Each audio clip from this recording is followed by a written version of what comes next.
I never miss. I can't miss. Heads up! Back guys! Another one for the good guys.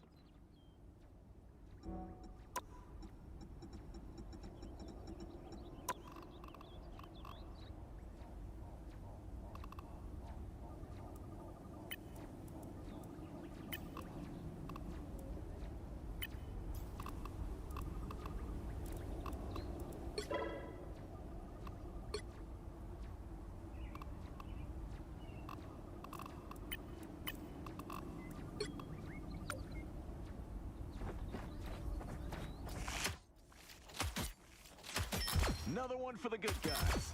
Double KO! That's 3! KO, KO, KO! Making the Wow, cut! 4 in a row! 5! That's amazing! We got company! 6 in a row! Way to go! Unbelievable!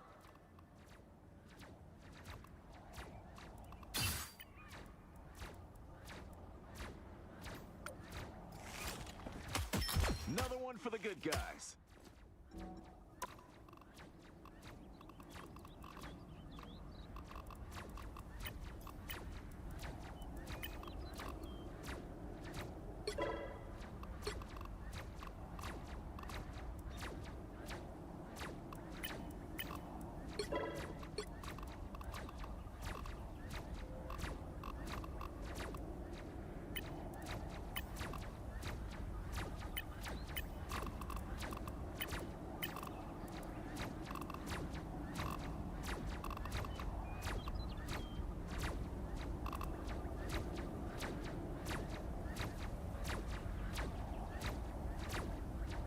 We got company!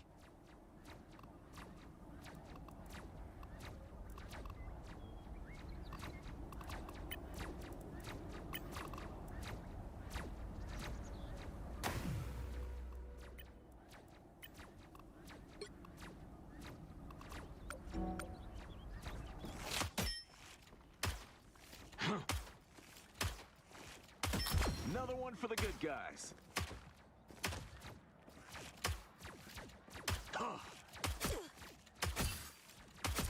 Double KO!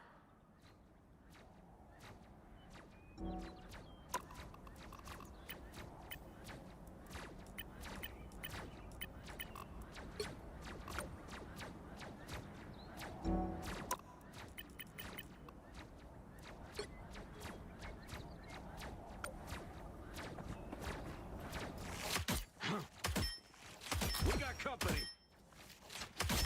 Double Another KO! one for the good guys.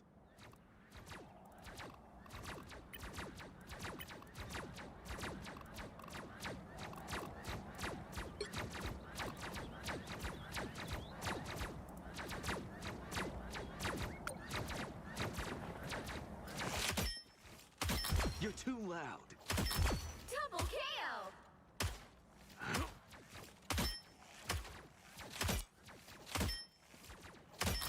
That's 3! Wow, 4 in a row! 5! That's amazing! 6 in a row! Way to go! Was that my arrow? Unbelievable! Triple shot!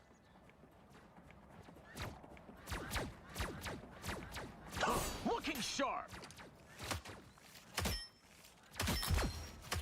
Please, Double give me a KO. challenge. That's 3!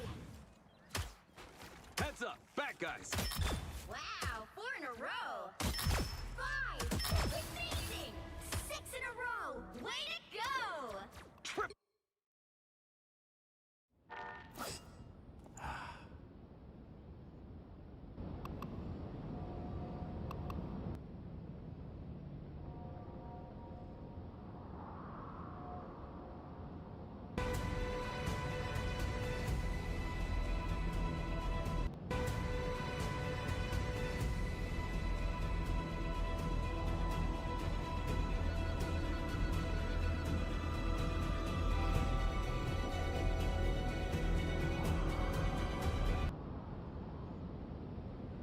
Yeah, I think it is simply because the queen's in the corner. If they don't get out early, or at least if they don't open up lines, then you might never get that chance.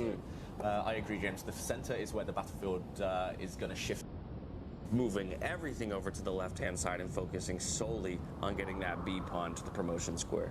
Yeah, I think long term this is going to be the winner, Tanya, the B pawn. Maybe he's just kind of keeping that ace up his sleeve for later when it really counts. Yeah, absolutely. You need to find the right time to start pushing it up the board. For Fabi, he has to create counterplay with the pawn majority on the right side, which is why, actually, to your point, James, Hikaru's rook is doing such a beautiful job of stopping that H point from moving forward and creating that counterplay, creating that passer that Fabi could create problems with. So I think the rook's beautifully placed. He lines up the bishop on the diagonal, forcing Fabi to just get out of that X-ray vision.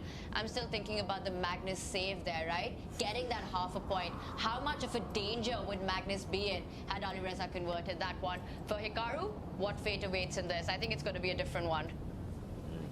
Yeah, Hikaru, this is his type of position as well. It was something Levy said yesterday. People just they associate Hikaru with this attacking firebrand style that he had as a teenager, but he's an older competitor now, and he's become much more strategic in his later days.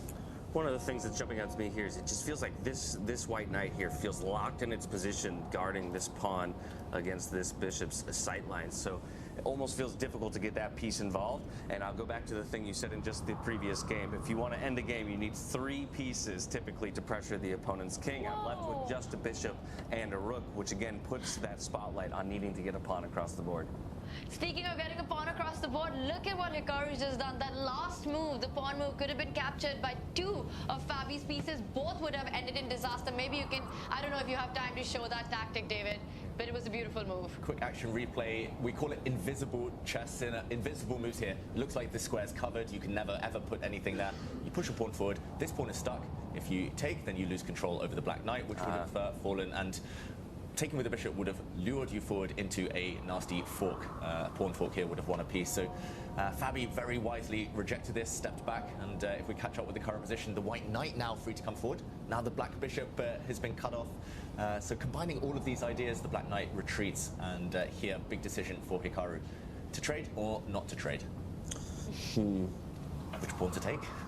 There's 2 up for grabs. That's true. Well, then I want to take the H-pawn because what we talked about, that feels like my opponent's best opportunity for counterplay, right? I can deal with a centralized pawn that's still sitting on the 7th rank, but it feels like if I want to remove that one winning chance from my opponent, it's target the H-pawn. 100% agree. Hikaru agrees as well. More importantly, you'd be winning guess the move today, James. Yeah, he's 2 pawns to the good, 4 versus 2 Hikaru Nakamura. It feels like a clean-up job, but maybe the one downside, well, I was about to say, is a pin. The white rook was undefended, so he puts it on a defended square, freeing up the white knight to be able to move now again. And Fabi, head in hands, you can see he senses this might be the beginning of the end. Yeah. And so while he is safe in the standings largely, he's still not going to be happy to have to drop a full point.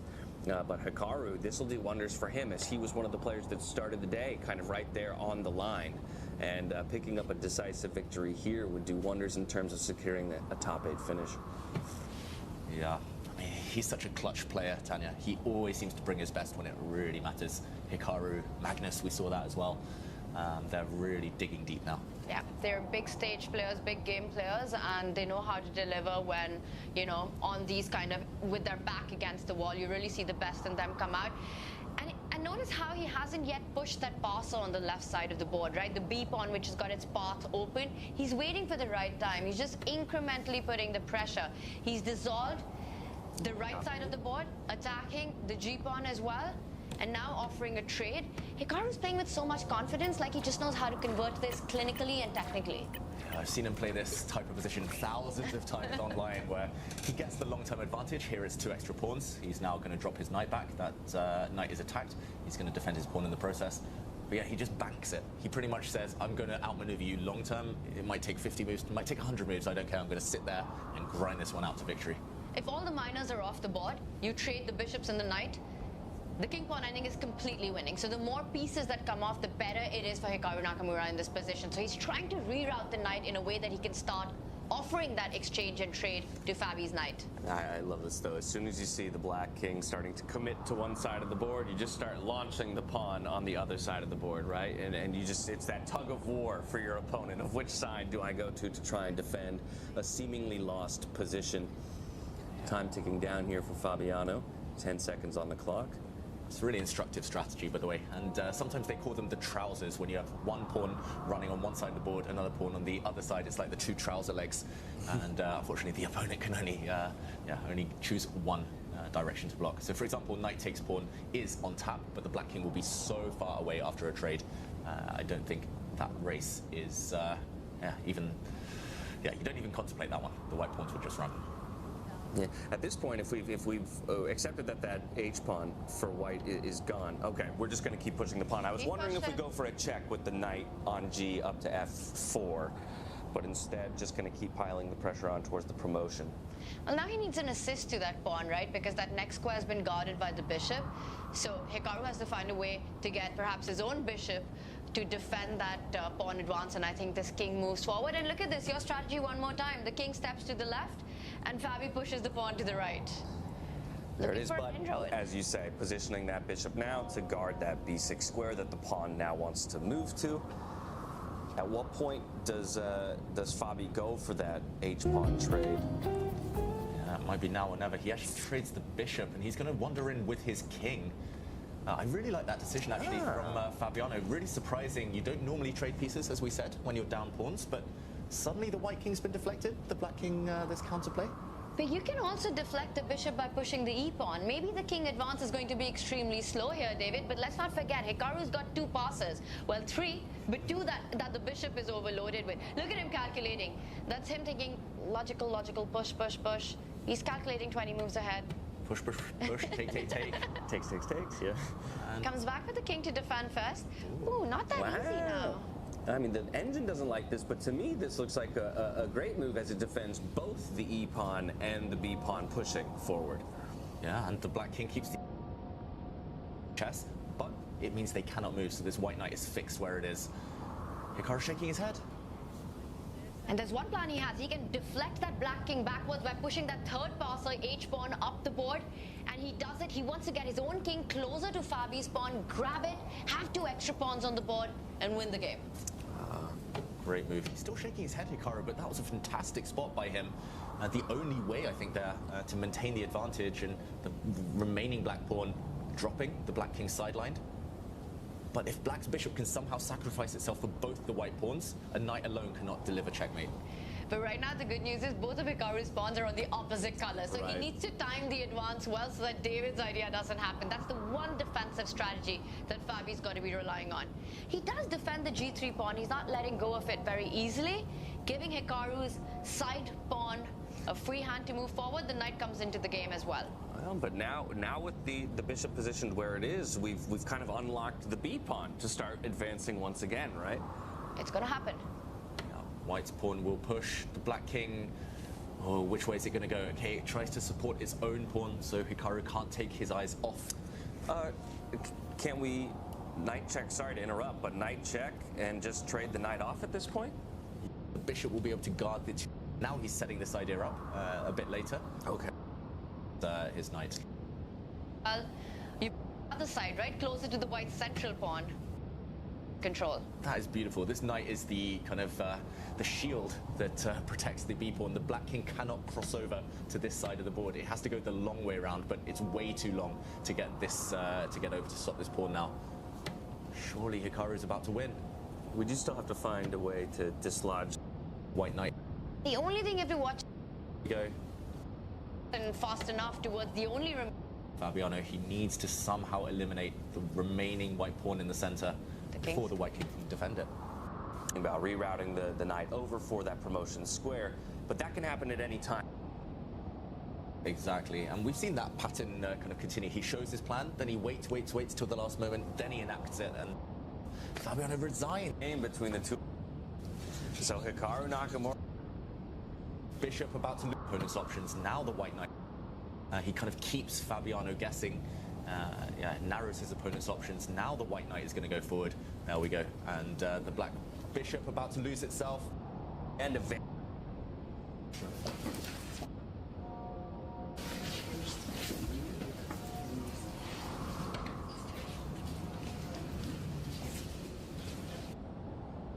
Conclude this second round of the day there. Of course, Fabiano not going to be happy to have dropped the game, but not too much worse for wear because of the work that he got done on day number 1.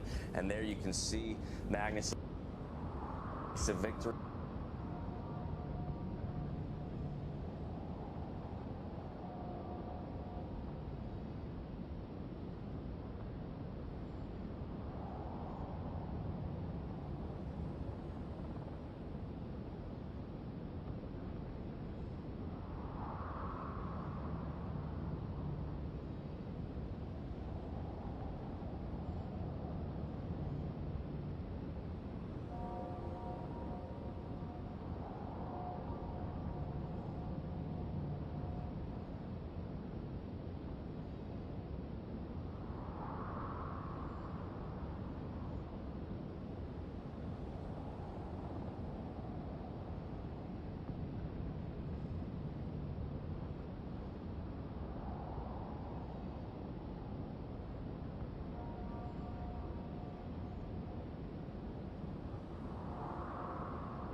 3, and then We have replaced. Side, you help black in the process. Maybe it's just time to. Somewhere E4. E5, B3, no, that's actually very awkward. is the queen. We have seen the queens used to such great effect early in some games, and then in others fall victim to just constant pressure at times as well. And in this case, bringing that queen out early seems to be spelling disaster here for Fedoseev. It has been on occasion, like season 2 of the Queen's Gambit players just losing their queen left, right, and center. And I mean, this.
The right heroes could make all the difference.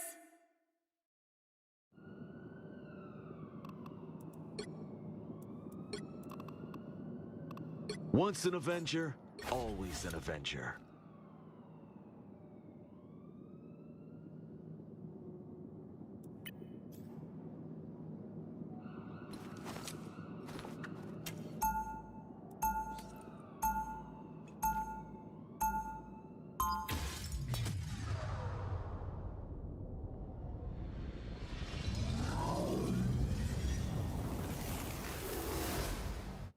Anybody can shoot a gun, a bow. Now, that takes skill. They'll be coming in 30 seconds. Stay strong. Be right back. It's good to see you, Clint. I just wish it were under better circumstances. We both know what we signed up for, Wanda. But after all these years, you'd think we have finally put an end to this madness. Honestly, I'm sort of glad we haven't. I'm way too good at this to retire so soon. The battle starts in 5, 4, 3, 2, 1. You have to stop them from securing the mission area. We must protect the balance between space and time as swiftly as we can.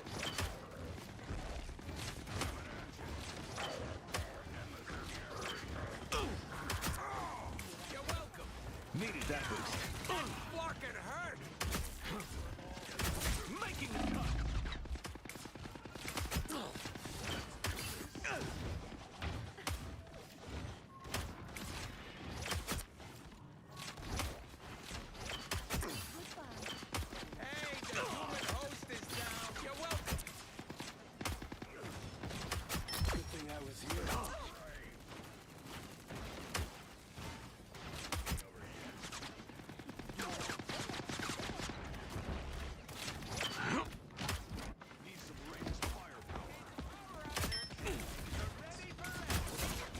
this what the doctor will like?